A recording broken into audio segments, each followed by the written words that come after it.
número 19 diz assim: Ora, havia certo homem rico que se vestia de púrpura e de linho finíssimo e vivia todos os dias regalada e esplendidamente. Havia também um certo mendigo chamado Lázaro que jazia cheio de chagas à porta daquele homem rico e desejava alimentar-se com as migalhas que caíam da mesa do rico. E os próprios cães vinham lamber-lhes as suas chagas. Morreu o mendigo e foi levado pelos anjos para o seio de Abraão. Morreu também o rico e foi sepultado. No inferno, estando em tormentos, ergueu os olhos e viu ao longe a Abraão e Lázaro no seu seio. Então clamou: Pai Abraão, tem misericórdia de mim e manda Lázaro que molhe na água a ponta do seu dedo e me refresque a língua, porque eu estou atormentado nesta chama. Mas Abraão respondeu: Filho, lembra-te de que recebeste os teus bens em tua vida, ao passo que Lázaro somente males. Mas agora ele é consolado e tu atormentado. Além disso, está posto um grande abismo entre nós e vós, de sorte que os que quisessem passar daqui para vós não poderiam, e nem os de lá passar para cá. Respondeu ele: Rogo-te, ó Pai, que o mandes à casa de meu pai, pois tenho 5 irmãos, que eles lhe dê testemunho, a fim de que não venham para este lugar de tormento. Disse-lhe Abraão: Tem Moisés e os profetas, ouça-nos. Disse o rico: Não, pai Abraão, mas se algum dos mortos fosse ter com eles, arrepender-se-iam.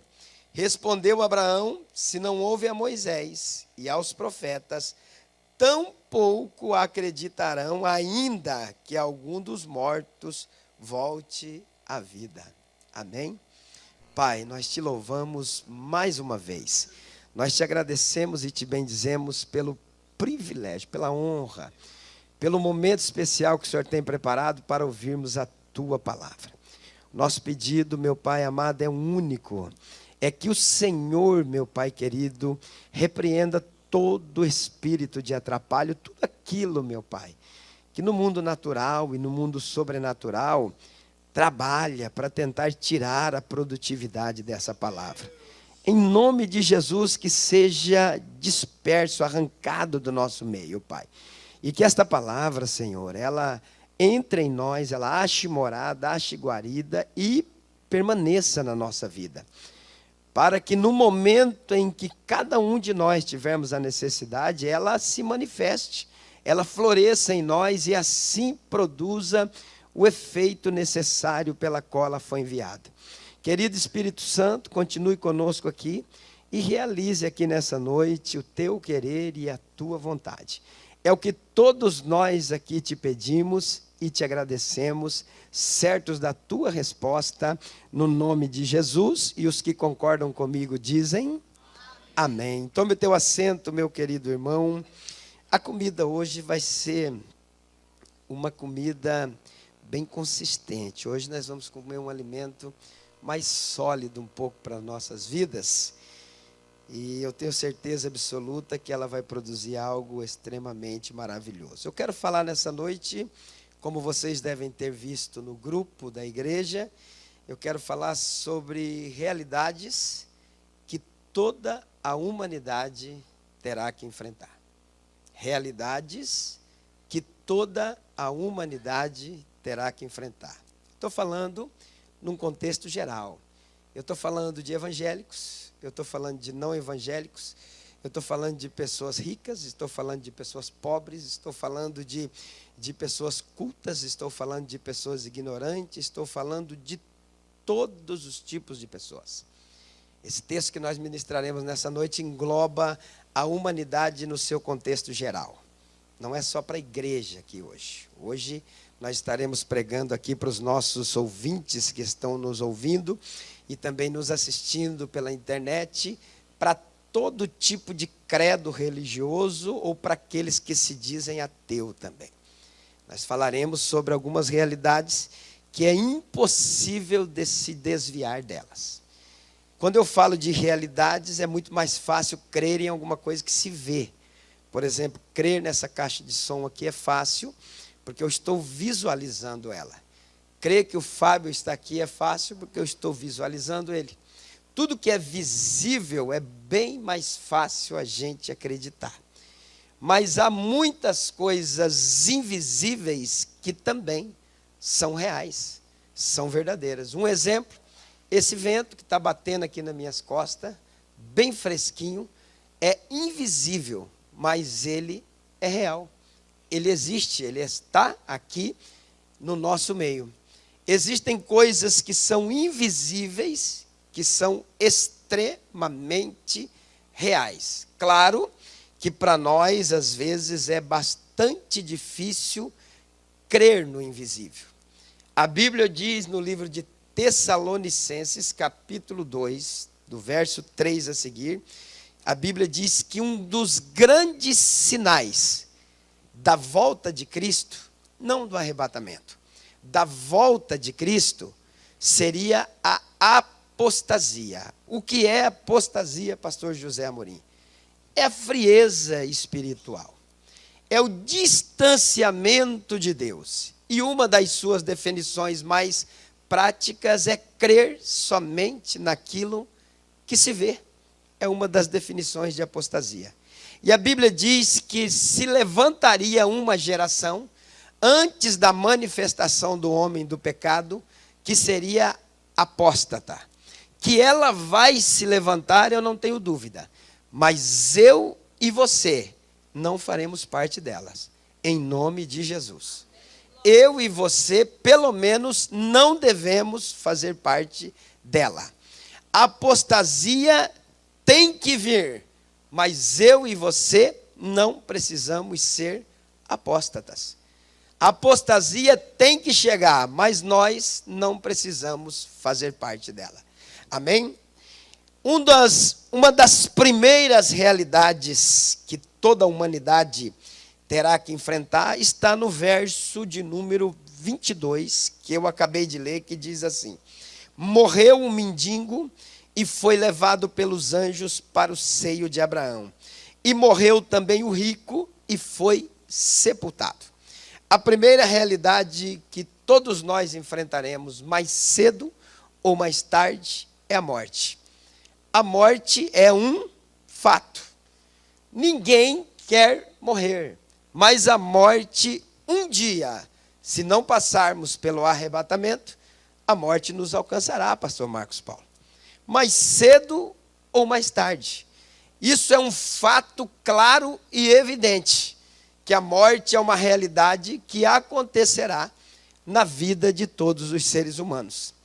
Pessoas morrem com muita idade, pessoas morrem com pouca idade, pessoas morrem com meia idade. A morte é implacável. E a morte não manda um e-mail, não manda um WhatsApp, não manda nenhum tipo de mensagem dizendo: dia tal eu vou me encontrar com você, fulano de tal. Quando ela chega, ela faz o trabalho dela e ponto final. A morte, ela é implacável, e ainda que ela é invisível, ela vem, ela acontece e ela é real. O livro de Hebreus, capítulo 9, versículo de número 27, diz assim, que aos homens está ordenado morrerem uma vez, vindo depois disso o juízo. Então, uma boa notícia para todos nós aqui, que se não fazermos parte do arrebatamento, morreremos. Um dia nós morreremos. Como eu acabei de dizer, eu não sei o tempo que ela vai chegar para cada um, porém eu sei que ela vai acontecer. A morte é a coisa mais real, queridos irmãos, que nós vivemos a cada dia. Todos os dias morre alguém. Todos os dias nós ouvimos dizer que alguém morreu. Então a morte é invisível, mas ela vai bater na porta de alguém um dia. Pode ser que ela demore muitos anos, e esse é o nosso desejo, porque a vida é um dom, e se é um dom que Deus nos deu, a gente não quer morrer. A gente quer que ela demore muito, mas um dia ela vai bater na porta de todos nós. A morte é a maior realidade que presenciamos. Estamos todos os dias andando com ela, estamos todos os dias presenciando o trabalho dela. Tem êxito no seu trabalho. Ela não fracassa. Às vezes, quando ela chega em algum lugar, só Jesus, pastor Evers, que pode dizer para ela, espera um pouquinho, que eu vou dar 15 anos mais para esse meu servo. É só quem é o dono da vida que tem o poder sobre a morte para dizer para ela, ó, você veio no endereço errado. Porque hoje você não vai levar ninguém aqui, porque eu sou o dono da vida, que é Deus. Mas a morte, ela é implacável e ela não tem conversa com ela. Eu disse aqui num domingo para vocês um ponto aqui bem interessante, que algumas pessoas vivem como se nunca fossem morrer. Muito legal isso. Vivem como se fossem eterna. Vivem como se a morte fosse a maior mentira que existe. Quando na realidade a morte é uma das maiores verdades que existe. Eu até disse para vocês que há aqui no nosso meio algo, na nossa humanidade, muito interessante. Quando uma pessoa fica enfermo para morrer, o que nós dizemos? Está desenganada. Rapaz, que estranho isso, está desenganada. Por que dizemos que ela está desenganada? Porque ela acreditava, irmã Sueli, que nunca morreria. Aí agora, como ela sabe que é um fato, ela foi desenganada, vai morrer. Muito legal isso, né? Está desenganada. Quando alguém está enfermo para a morte, a gente diz, o médico desenganou a pessoa. Do quê? O que estava enganando ela, pastor Marcos Paulo? Que ela nunca morreria. E nós utilizamos essa frase para dizer quando alguém está à beira da morte, Davi. Está desenganado. Foi desenganado. Agora está certo de que a morte é um fato. Por quê? Porque muitas pessoas, não são poucas as pessoas, que acreditam que não vão morrer, que vão viver uma eternidade aqui, nesse corpo físico. E não se preparam para esse fenômeno sobrenatural chamado morte. Não, deixa para frente, depois eu dou um jeitinho, depois eu resolvo esse problema aí. Deixa para lá. A morte, queridos irmãos, para que nós compreendamos bem essa realidade, não é o meu corpo que tem uma alma. Não. Não é o meu corpo que tem uma alma, porque o meu corpo morre. É minha alma que tem um corpo, porque a alma é imortal. O corpo é mortal. Então nós não podemos confundir isso achando que é o meu corpo que tem uma alma. Porque o que tem o meu corpo, a minha alma, pastor, é que possui esse corpo. Quando ele envelhecer, quando ele adoecer, minha alma vai dizer, não dá mais. Vou sair daí. E aí acabou. O corpo veio do pó e para o pó ele voltará. Assim é a morte. A morte não é algo para nos apavorar. A morte, queridos irmãos, ela não pode causar em nós pânico.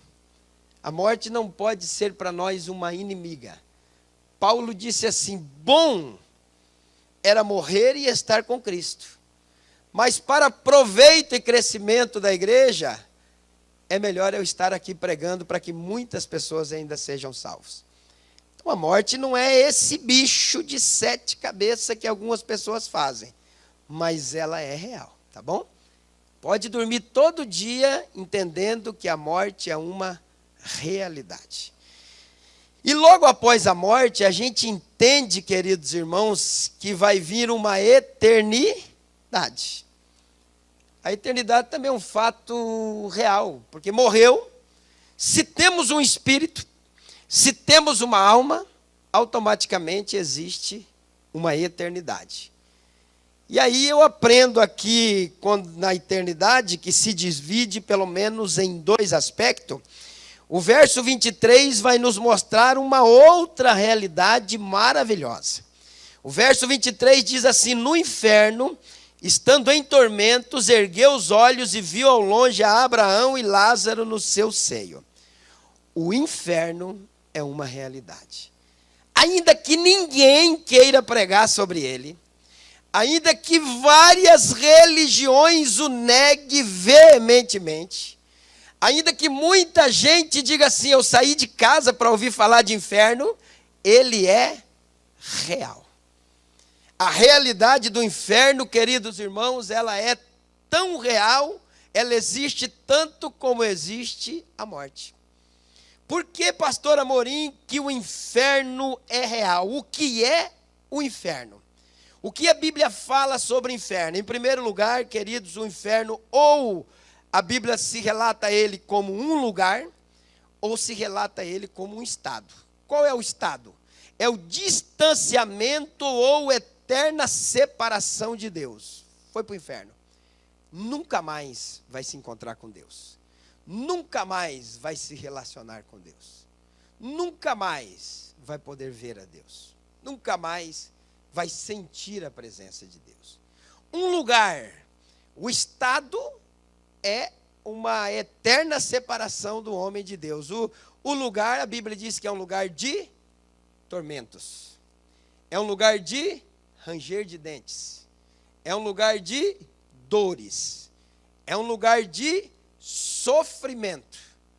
É um lugar de muita angústia.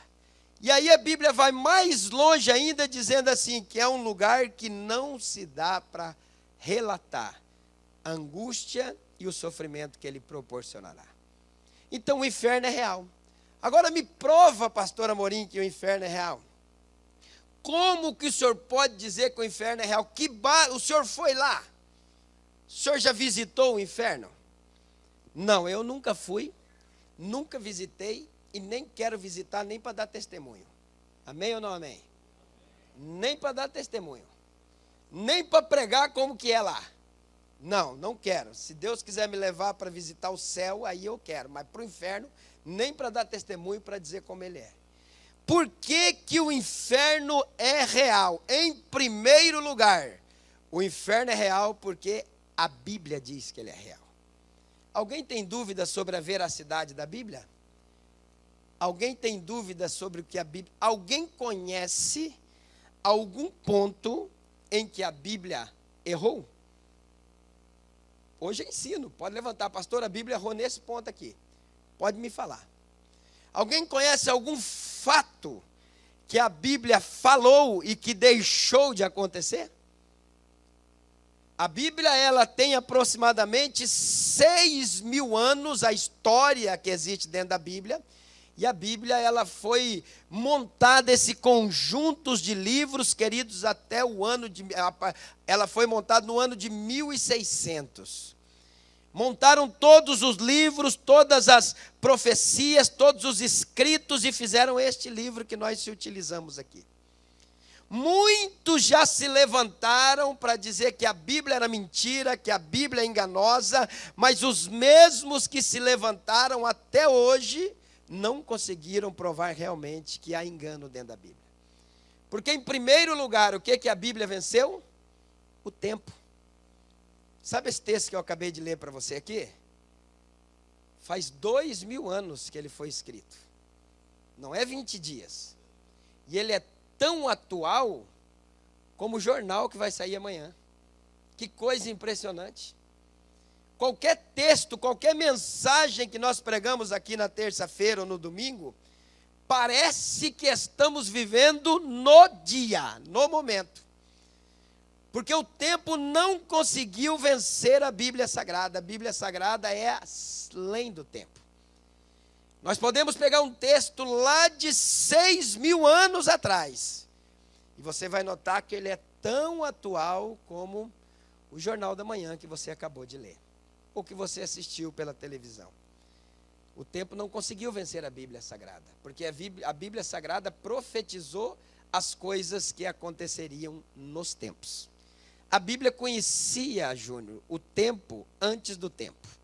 A Bíblia dizia o que haveria nos tempos antes do tempo existir.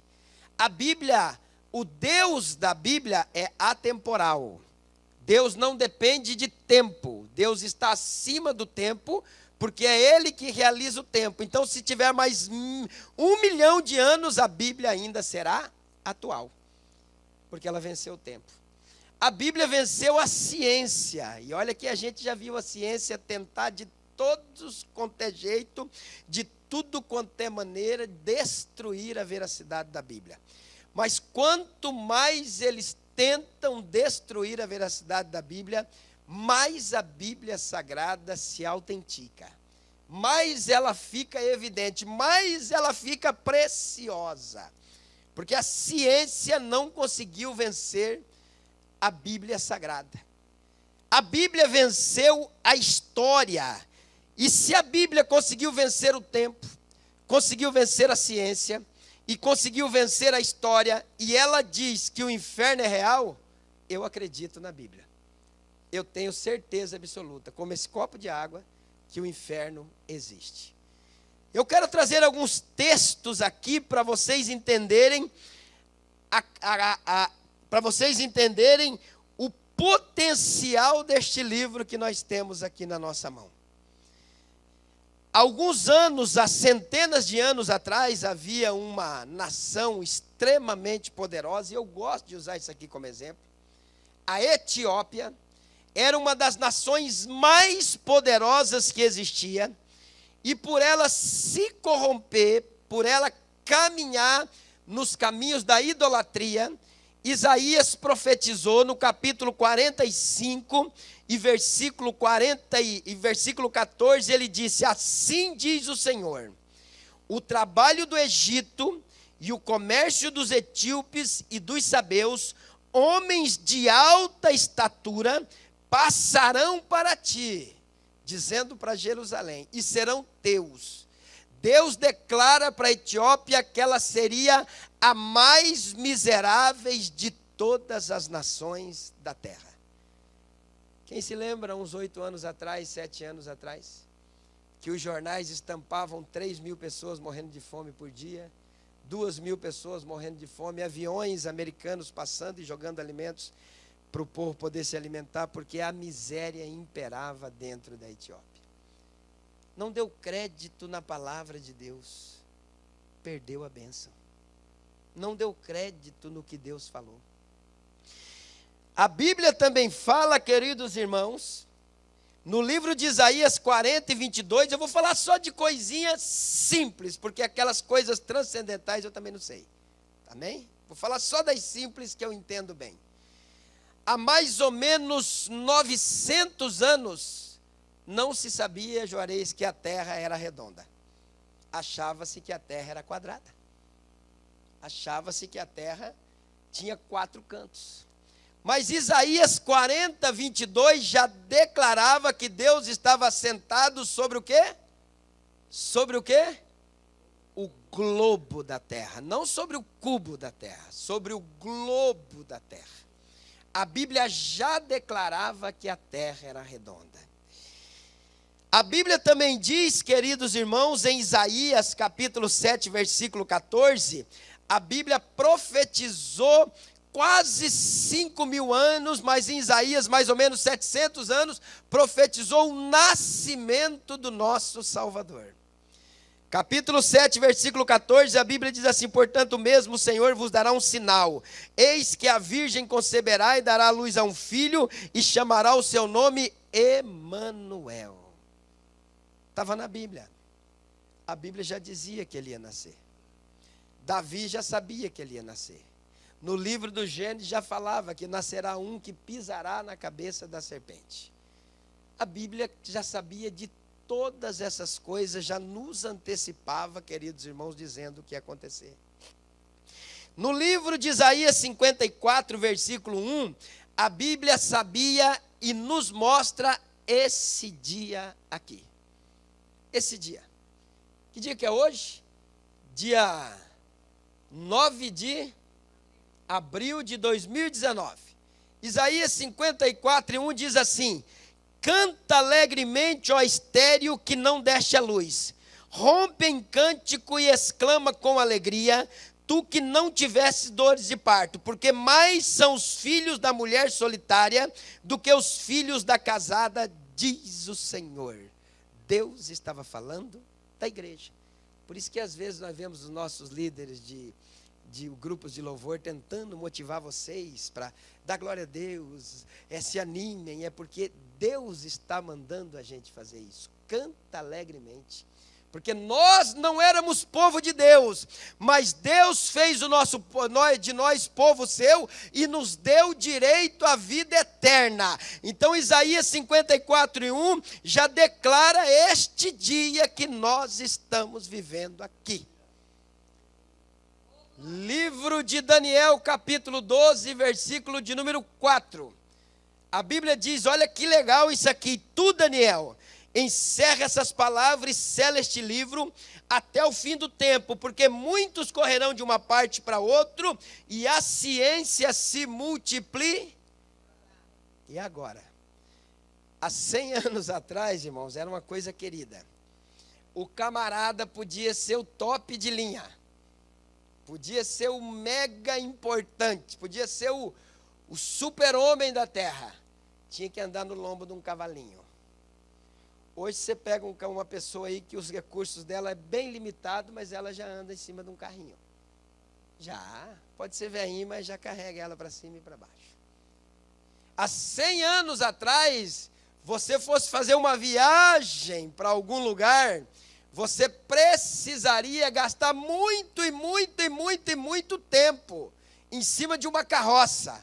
Hoje, Foz, Curitiba, 50 minutos. Como é que é lá no Natal? Quantos me dá? 1 hora daqui lá? 1h30? 3 horas? E se fosse de cavalo e carroça? 3 anos, olha que coisa boa. Daniel, lá no capítulo 12, está nos revelando, querido irmão, que a ciência se multiplicaria, que haveria uma explosão do conhecimento na terra. Pega esse menininho teu que você tem aí de 9 aninhos, 8 aninhos, 7 aninhos. Que você pega o celular, fica lá 2 horas tentando fazer alguma coisa, ele chega e você deixa que eu feche para o senhor, pai. Agora vai cair a folha, irmão. Se alguém tiver dúvida na Bíblia. Os casais mais antigos, assim como eu, quantos dias demorava para a criança abrir o olhinho? Conta aí para nós aí, irmãos. Fala aí para mim. Hã? Quantos dias? 8 dias. O bichinho nascia com os olhinhos fechadinhos assim. E nós enrolávamos ele no cobertor, podia estar 75 graus. Podia estar torrando. O que a gente fazia? Amarrava o bichinho num cobertor, deixava só a pontinha do olho para o lado de fora. Amém ou não amém? Hoje, como é que eles nascem? Ele já procura quem vai bater na bundinha dele para ele se vingar quando tiver uma idadezinha. A explosão do conhecimento, a ciência se multiplicou, os alimentos que nós comemos desenvolvem mais as pessoas, irmãos. A Bíblia já contava isso, queridos irmãos, há muitos anos atrás. Livro de Naum, capítulo de número 2, aquilo ali é coisa extraordinária, não é verdade? Olha que interessante a visão que Naum tinha, que eu achei algo maravilhoso, porque ele fala assim, olha, e os carros correrão furiosamente nas ruas, colidirão um com os outros. Acho que é o carro do João que bateram essa semana, não foi? Aqui, você aqui, ó, na Bíblia. Aqui. E os carros colidirão uns com os outros nos largos caminhos. Olha que coisa legal. E o seu aspecto será como de tochas, correrão como relâmpagos. Naum viu um carro à noite com os faróis ligados. Só assim, passando na frente dele, ele teve essa visão e colocou para nós aqui. Nem se imaginava que existiam veículos igual existe hoje. Mas na Bíblia já estava relatando isso. Na Bíblia já estava escrito isso. E para terminar esse ponto aqui, que a Bíblia é verdadeira e autêntica, E é por isso que o diabo não quer que você leia ela, só na igreja, um pouquinho só. Quando o pastor falar em casa, não é para meditar, ele não quer de jeito nenhum. Porque senão, meu querido irmão, você vai descobrir o poder que a palavra tem. Olha o que ela diz aqui, Isaías 66:8. Quem jamais ouviu tal coisa, quem viu coisas semelhantes, poder-se-ia fazer nascer uma terra num só dia, nasceria uma nação de uma só vez, mas Sião esteve de parto e já deu à luz aos seus filhos. 14 de maio de 1948. Uma nação nasceu num só dia. Sião está de parto, Israel volta a ser nação. E por que nós estamos debaixo dessa chuva de bênção aí? Por que você faz 5 refeições por dia? Por que você fica todo cheio de complexo quando você olha no espelho e vê a barriga gigante? Que a gente fica assim, meu Deus, eu preciso caminhar, preciso correr porque eu estou ficando muito gordo. Por quê? Porque Oswaldo Aranha era um brasileiro e as mãos de Deus estão estendidas em favor do Brasil. São poucas as pessoas que passam necessidade, irmão. Por que o inferno existe, pastor Amorim? Porque a Bíblia diz.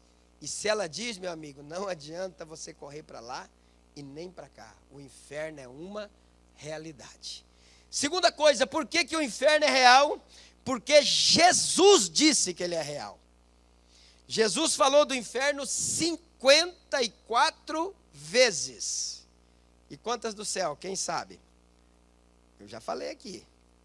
417. 54 a 17. Aí tem uns bonitos que a gente fala do inferno. Que eu vou na igreja ficar escutando falar de inferno? Então você não pode ouvir Jesus, porque ele falou 54 vezes do inferno contra 17 do céu. Amém? E nós estamos ao contrário de Jesus, né? A gente fala mais do céu do que do inferno. Deveria falar do jeito que ele fez, porque ele falou: sede, pois, meus imitadores. 54 vezes ele falou do inferno e 17 do céu. Em Mateus 10:28, ele disse assim: não temais os que matam o corpo e não podem matar a alma. Temei antes aquele que pode fazer perecer no inferno a alma e o corpo. Forte. Jesus falando. Marcos 9, 43 e 44. Se a tua mão te escandalizar, corta. Melhor é para ti entrares na vida aleijado, do que tendo 2 mãos, ires para o inferno, para o fogo que nunca se apaga, onde o seu bicho não morre e o fogo nunca se apaga. Por que o inferno existe, pastor? Porque Jesus falou que ele existe. E se ele existe, ponto final. Tá? É resolvido o problema. Jesus, ele cita várias vezes, queridos irmãos, a passagem ou passagens relatando a veracidade do inferno. Só que eu vejo que existem pessoas que não se preocupam com o inferno. Não se preocupa. É claro que se você estiver dentro daquilo que Deus deseja, não tem que se preocupar mesmo. Mas se você está rodeado ou envolvido com um monte de coisas que podem te condenar, deveria preocupar-se com o inferno. Se você não tem se você não tem aquele muito jeito de se relacionar com pessoas, se você não tem muito jeito de mexer com dinheiro, se você não tem muito jeito de falar a verdade, se você não tem muito jeito de lidar com o sexo oposto, se eu fosse você, se preocuparia. Porque o inferno é real. Vai acontecer. O inferno não é uma brincadeira e nem uma parábola. O inferno é realidade. Por que o inferno é real? Terceiro ponto. Primeiro, você notou? Porque a Bíblia diz. Segundo, porque Jesus disse. E terceiro, o inferno é real porque o morador dele é real. O diabo é real. Jesus falou dezenas de vezes acerca do diabo. A Bíblia diz em 1 Pedro 5:8, sede sóbrios, vigiai, porque o diabo, vosso adversário, anda em derredor bramando como leão, buscando a quem ele possa tragar. E aí Paulo diz em uma das suas cartas que muitas vezes a gente acaba emprestando a boca, acaba emprestando o ouvido, a gente acaba emprestando o corpo para que o diabo faça de nós ferramenta dele. E a gente tem que cuidar. O sangue de Jesus tem poder. Porque você não vai ver, queridos irmãos, ele vir com um batalhão de demônios confrontar-nos aqui. Ele vai usar pessoas. O diabo vai precisar usar pessoas. A ferramenta que ele vai precisar é um corpo. E quando ele encontra esse corpo, aí ele faz a arruaça que ele tem que fazer. Paulo disse assim: no meio de vós existem vasos que são para a honra e vasos que são usados por Deus e vasos que são usados pelo diabo. Não tem meio termo. É forte. Mas isso aqui dá sustância para a gente fica firme espiritualmente. A Bíblia diz que o inferno é real porque o diabo existe, queridos irmãos. Em Mateus 25, 41, então dirá também aos que estiverem à sua esquerda: apartai-vos de mim, malditos, para o fogo eterno, preparado para o diabo e os seus anjos. Deus preparou o inferno para o homem? Sim ou não? Claro que não. Deus não preparou o inferno para a humanidade. Deus preparou o inferno para o diabo e seus anjos. Agora, tem homem que quer ir por conta própria. O que Deus vai fazer? Está afim de ir para lá. O que diz aí? Como caíste do céu, ó estrela da manhã, filha da alva, como fosse lançada por terra, tu que habitavas as nações. Está vendo? Esse era o homem que estava tudo preparado para ele lá e Deus teve que fazer um apartamentinho para ele aqui embaixo. Sem janela, sem ventilador, sem nada. E uns grauzinhos um pouco acima do normal. Por que o inferno é real, irmãos? Porque a gente vê manifestações diárias aí de ações demoníacas. A gente vê o morador de lá atuando fortemente. As quarta-feiras aqui, cadê as irmãs das quarta-feiras aqui, ó? Cadê? Tem as irmãs aí, tá lá, irmã Luzia, irmã Paula, quinta aí, ó. Não é, quase sempre tem um demônio se manifestando aqui através de uma pessoa. E aí as irmãs oram, aquela pessoa fica livre, fica liberta e começa a servir a Deus e passa de moradora do inferno para moradora do céu. Mas é assim que acontece. Para você que não acredita que o inferno é real, de vez em quando ele entra na igreja, ele quer dar uma passeada aqui e fazer as gracinhas dele. Mas aí, como nós temos Deus aqui, ele tem que se manifestar. E aí ele tem que ir embora. Possessões demoníacas que a gente vê aí constantemente. Vai num centro de macumba para você ver o pai do sei que lá, pai de não sei o que, Zé não sei o que, Zé não sei que lá, que se manifesta. Demônios que têm o seu endereço certo na eternidade, o lago de fogo. Então o inferno é uma verdade. Logo após a morte, a segunda realidade, que vem a eternidade, com dois aspectos. O primeiro é o inferno. O terceiro aspecto que há no inferno, queridos irmãos, melhor dizendo, a terceira realidade que existirá, no verso 24, 25 e 26, olha que interessante isso aqui. Então clamou: Pai Abraão, tem misericórdia de mim e manda Lázaro que molhe na água a ponta do seu dedo e me refresque a língua, porque eu estou atormentado nessa chama. Mas Abraão respondeu: filho, lembra-te que recebeste os teus bens em vida, ao passo que Lázaro somente males, mas agora esse é consolado e tu atormentado. Além disso, está posto um grande abismo entre nós e vós, de sorte que os que quisessem passar daqui para vós não poderiam, e nem os de lá passar para cá. Terceira realidade que existirá lá no inferno é que no inferno não existe misericórdia. Não tem como chegar a Deus, agora eu sei que o Senhor é de verdade. Não, agora eu sei que os irmãos que pregavam para mim, estavam pregando uma verdade, agora não, faz o seguinte, me dá mais uma chance aí, não haverá isso. Entrou lá, não haverá misericórdia. E o interessante é que o texto nos revela uma coisa aqui que eu achei magnífico, é que no inferno, até os ateus passam a acreditar em Deus. Que interessante. No inferno, até os ateus que nunca acreditaram, além de acreditar, querem pregar para o próximo, querem virar evangelista. Olha no inferno, a capacidade, já querem ser evangelista para poder pregar o evangelho. Deixa que eu vou lá pregar para os meus irmãos. No inferno, queridos, não haverá misericórdia de maneira nenhuma. O inferno não é temporário, o inferno é eterno. Sabe o que é eterno, querido irmão? Eternidade, eu disse aqui também, domingo retrasado, eu também disse algo aqui sobre a eternidade. Se você tirar de 1 milhão de anos um dia, não é mais 1 milhão de anos, é 999 mil, né? E 999. Agora, se você tirar 300 milhões de anos da eternidade, o que sobra, irmã Sueli? A eternidade. Não é purgatório, igual alguém diz por aí. Não, eu vou me purificar. E depois que eu tiver purificado, eu vou para o céu. Eu vou ficar 2 bilhões de anos lá me purificando. Aí depois eu estou de boa, eu vou para o céu. Não vai. Não vai. A Bíblia diz que o bicho não morre e o fogo não se apaga. É eterno. A gente fica aí, queridos irmãos, de bobeira, trocando o certo pelo duvidoso, levando a nossa vida de uma maneira totalmente desregrada, vivendo uma vida, às vezes, totalmente fora daquilo que Deus quer de nós, achando que vai ficar tudo de boa. Nós, como pregadores, falhamos demais, porque às vezes deixamos para falar isso uma vez por ano, quando deveria se falar uma vez por semana. É fato ou não é? Quando deveria falar uma vez por semana. Lá, meus queridos irmãos, não haverá misericórdia, não tem esse negócio. Lá não se faz biquinho igual a gente faz aqui, não vamos para a igreja.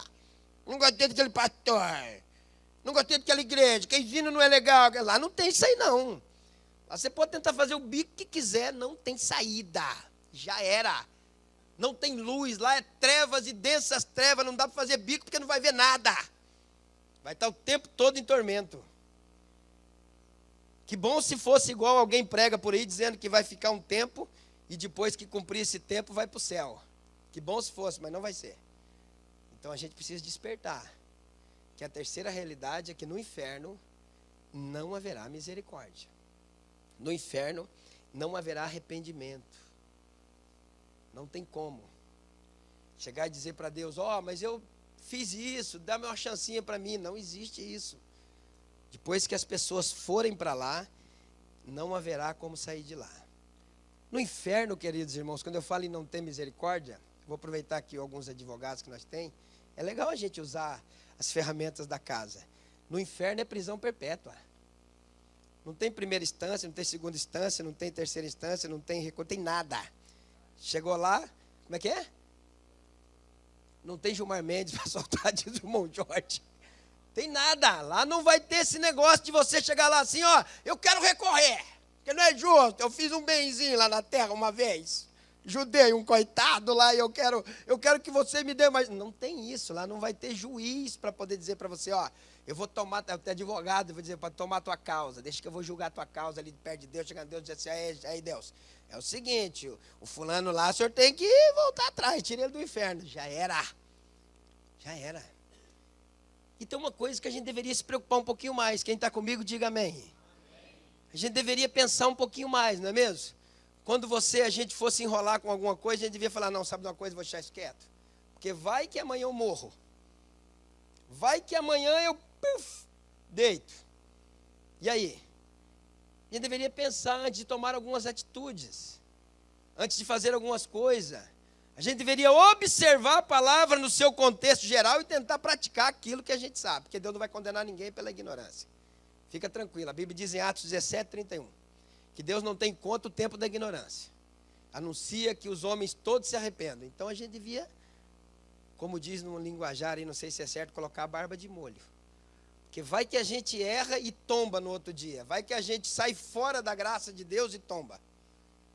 Então, no inferno, a terceira realidade é que não haverá misericórdia. 2 Tessalonicenses, capítulo 1, versículo 8 e 9, olha que diz assim, com labareda de fogo, tomando vingança dos que não conhecem a Deus e dos que não obedecem ao evangelho de nosso Senhor Jesus Cristo, os quais por castigo padecerão eterna perdição, longe da face do Senhor e da glória do seu poder. Nunca vi ninguém pregar isso. Quem já viu, fala para mim. Eu sei que alguém já deve ter pregado, mas eu nunca vi. Alguém já viu? Usar esse texto, quando eu li ele, eu falei, meu Deus, nem sabia que existia na Bíblia esse texto. A gente não lê esses textos, passa rapidão. A gente nem quer ler esses textos. Olha o que diz em Tessalonicenses, 2 Tessalonicenses capítulo 1.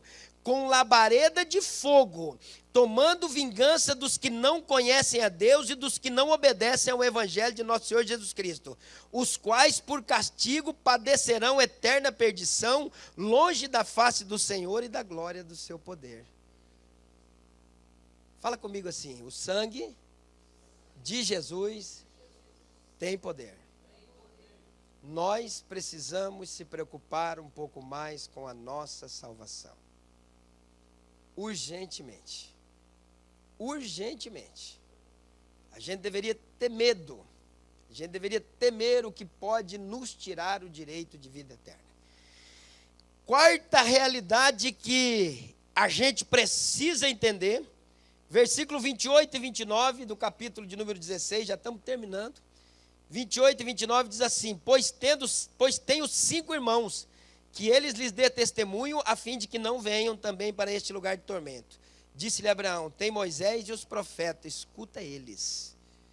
Quarta realidade que eu quero trazer para vocês é que essa decisão de não ir para o inferno tem que ser tomada aqui em vida. Tá bom? Aqui. Se a gente precisa mudar, a gente precisa mudar hoje, não amanhã. Porque, queridos, não precisa ninguém chegar para você e dizer: você faz isso, você faz aquele outro, você faz aquele outro, porque a Bíblia diz que o próprio Deus, o próprio Espírito testifica conosco. Tem gente que sabe os pecados que carrega. Não que você vai ser um mega santo, mas que esses pecados sejam colocados nos pés da cruz. Que eles não podem ser aqueles pecadinhos de estimação, como a gente fala. Tem gente que a vida dessas pessoas é causar problema. Aonde elas colocam a planta dos pés, haverá um tipo de problema. Tem pessoas que elas mentem por prazer. Estão tão viciados, Zé, em mentir, que elas mentem como se fosse uma coisa. Um dia eu disse uma palavra aqui, os irmãos que estavam aqui lembram. Alguém me questionou no culto, dizendo assim: se for assim, ninguém vai para o céu. Eu vou para o céu, em nome de Jesus. Eu vou. Você vê, as pessoas acham que pecar é uma coisa normal. Olha como é que nós estamos. Se for assim, ninguém vai para o céu. Queridos, a Bíblia diz: para aqueles que pecam voluntariamente, existe apenas uma horrível expectação de terror. É isso que existe, uma expectação de morte. Errar, pecar, querido, pode acontecer, mas a gente não pode fazer do pecado um aliado nosso. Não pode fazer se mexer no meu pecadinho, eu vou dar tiro. Tem gente que o Deus dele é o carro, tem gente que o Deus dele é a mulher dele, tem gente que o Deus dele é o filho dele, tem gente que o Deus dele é a esposa dele, tem gente que o Deus dele é a casa dele, tem gente que o Deus deles é um punhado de coisa que eles têm como Deus, o dinheiro dele é o Deus dele, mas a única coisa que eles não têm é Jesus como Deus. Aí o problema está grande, aí o problema está complicado, porque você vai precisar tomar essa decisão agora, urgente. Arrancar esses deuses, fazer como Gideão fez, quebrar os postes ídolos do pai, os locais de adoração, os locais onde se fazia, queridos irmãos, que se realizavam as idolatrias, e viver uma vida conforme os evangelhos de Cristo. Precisamos tomar essa decisão em vida. Nunca se viu uma geração que briga tanto igual a nossa. Nunca se viu uma geração que está tanto em meio de contenda igual a nossa. Nunca se viu uma geração que leva o evangelho tão a brincadeira igual a nossa. Por quê? Porque nós descobrimos o amor de Deus e estamos fazendo do amor de Deus uma banalização. Não esqueça que o mesmo Deus que é amor, ele também é justiça. A gente sai como um rolo compressor fazendo o que a gente quer. E não estou nem aí quem está na minha frente. Só que esquece que um dia nós prestaremos conta de cada palavra, de cada atitude, de cada passo. Os bambambam do reino espiritual vão ter que prestar conta naquele dia. E não vai demorar. Esses dias está perto. Eu coloquei aqui que nós não devemos brincar com a salvação, queridos irmãos. Porque é coisa muito real. Olha o que a Bíblia diz em 2 Timóteo 4:10, estamos caminhando para o final. Porque Demas me desamparou, amando o presente século. Tinha muita coisa boa. Demas falou, sabe uma coisa, negócio de igreja, pastor João, está por fora. Eu quero é aproveitar a vida, eu quero deitar e rolar. E a Bíblia diz que Paulo é abandonado por ele, porque ele achou que no mundo tinha coisa melhor. Então Demas, com certeza, se não se arrependeu, é um dos moradores do inferno.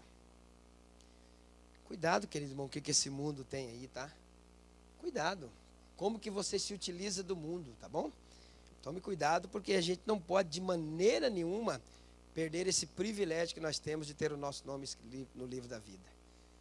Temos que tomar muito cuidado. Quinto ponto, eu termino agora. Assim como o inferno é real, o segundo aspecto da eternidade é o céu. O céu também é real. O céu é uma verdade. Sabe por que eu não sigo a religião Seishonoye? Sabe por que eu não sigo a religião budista? Sabe por que eu não sigo a religião muçulmana? E mais um punhado de religiões, sabe por que eu não sigo? Porque todas elas dizem que um anjo desceu do céu e deu para eles o evangelho deles. Ou, o evangelho é boas novas, deu para eles as instruções. O anjo apareceu no pé de uma árvore para Buda. Faz isso, aquele outro. E assim foi aparecendo o anjo e foi se levantando muitas religiões. O anjo apareceu para testemunho de Jeová, para... Esqueci o nome da figura lá, e ó, faz isso, aquele outro morreu com um monte de mulher, em adultério, uma situação terrível. Todas essas religiões, 99% apareceu um anjo. Por que eu sou cristão? Porque a minha Bíblia diz que Jesus, ele é de lá. Ele veio de lá, ele morou lá, ele conhece lá e ele vai levar nós para lá. Não é anjo que apareceu. Quem veio para me salvar é o proprietário. Ele não mandou empregado nenhum para poder ficar pregando o que ele queria. Ele mesmo veio e falou, ó, o endereço é esse, o lugar é esse, ó, é a minha casa, eu moro lá e eu quero levar vocês comigo para viverem eternamente do meu lado. Jesus não é uma história de carochinha, queridos irmãos, Jesus é real. E se Jesus falou que o céu existe, eu creio que o céu é real.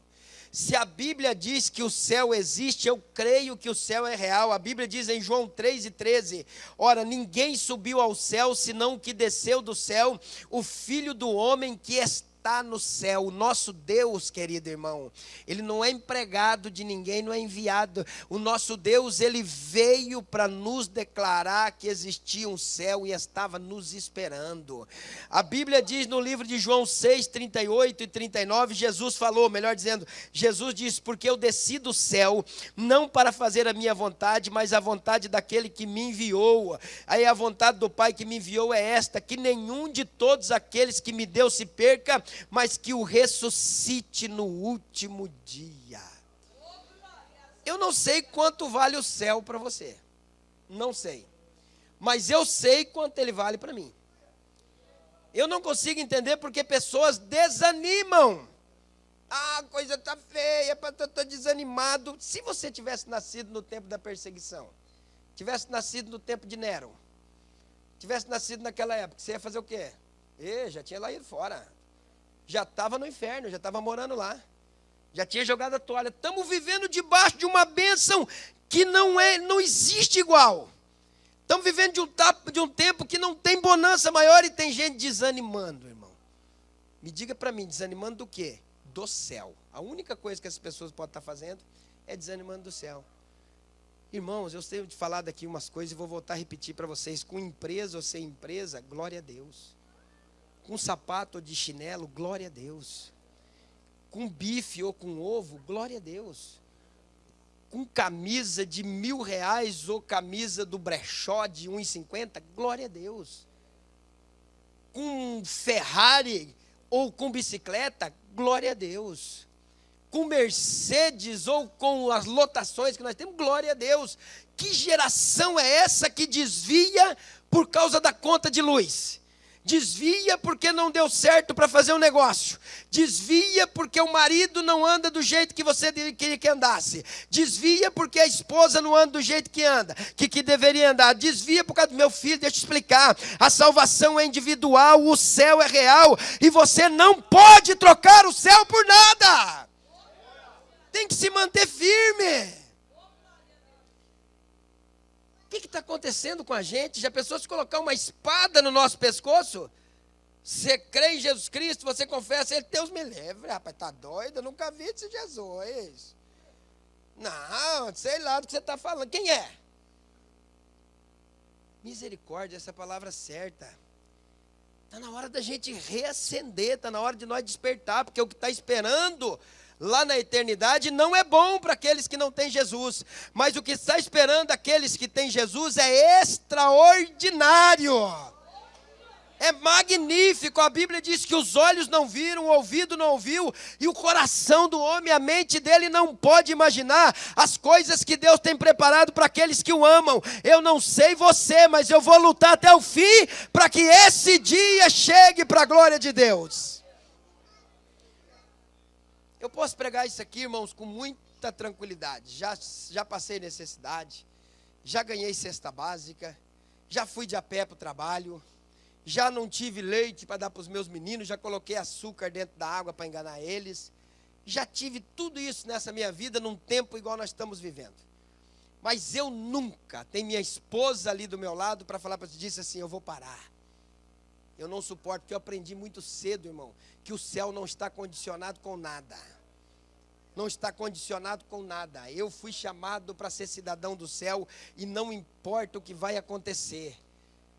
Nós temos que fazer a mesma coisa que Abacuque fez, nós temos que fazer a mesma coisa que os mártires fez, nós temos que fazer a mesma coisa que Paulo fez, nós temos que fazer a mesma coisa que os discípulos fez. Não interessa o que vai acontecer, a gente vai esperar em Deus, a gente vai trabalhar, porque o céu é uma realidade. E eu termino dizendo para vocês que o céu é real, primeiro porque a Bíblia diz, segundo porque Jesus disse, e depois porque um irmão chamado Paulo falou que é real. Um irmão igual a nós, João. Olha o que ele disse no livro de Coríntios, capítulo 12, 2 Coríntios. Ele disse assim, conheço um homem em Cristo que há 14 anos. Se no corpo não sei, se fora do corpo não sei, Deus sabe. Foi arrebatado até o terceiro céu. E sei que o tal homem, se no corpo ou se fora do corpo, não sei, Deus o sabe, foi arrebatado ao paraíso. Amém ou não amém? Foi arrebatado ao paraíso. E ouviu palavras inefáveis que ao homem não é lícito falar. Para mim isso é suficiente. Alguém da minha geração já foi até o céu. Alguém, queridos irmãos, já foi até lá. E além de Jesus, nós temos um irmão que foi até lá. Então o céu é uma realidade. Quanto vale o céu para você? O céu vale eu era um mega empresário, agora não sou nada, então o céu não perdi, não quero mais o céu. O céu é o meu marido. Meu marido é meu céu, a minha esposa é meu céu. Quanto vale o céu para você? Quando você chegar lá, você vai ver o valor que tem o céu. 1 minuto depois que você estiver dentro do céu, você vai dizer, eu poderia ter feito muito mais. Eu deveria ter feito um pouco mais pelo céu. 30 segundos depois que você estiver lá. E 30 segundos depois que você estiver no inferno, você vai dizer assim, você não. Quem for, fala, estou fora, em nome de Jesus.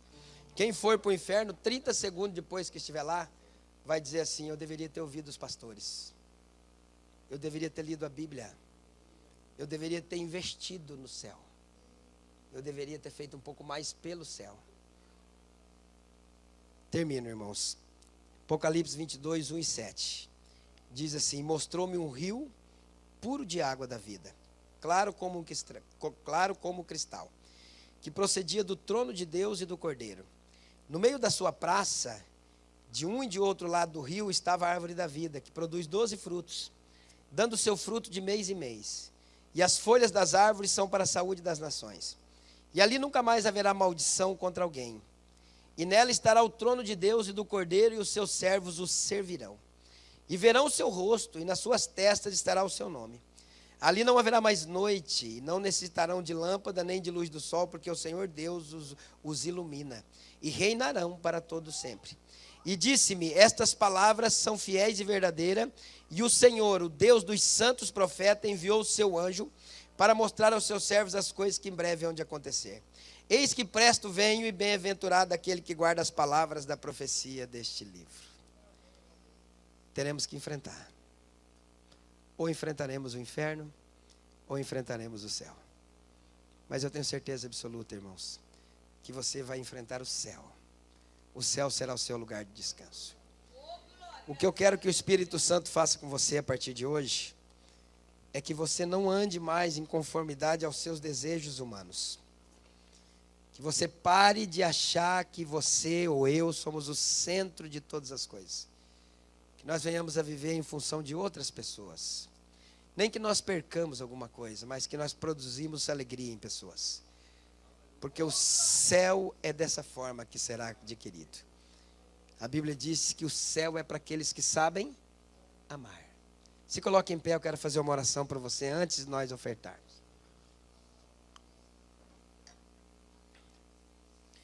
5 realidades que a humanidade terá de enfrentar. A nossa geração está passando por uma fase tão difícil, irmão, que se pregasse isso aqui no domingo, irmã Luzia, muitos iriam embora criticando. Fiquei a semana inteira trabalhando duro. E chego na igreja no domingo, o cara vai falar de inferno. Duro não é falar de inferno, irmão. Duro é ir para o inferno. Falar não é duro. Duro é ir para lá. Quero orar por você. Cidadão do céu. Povo adquirido. Povo santo. Sacerdócio real. Curva a sua cabeça.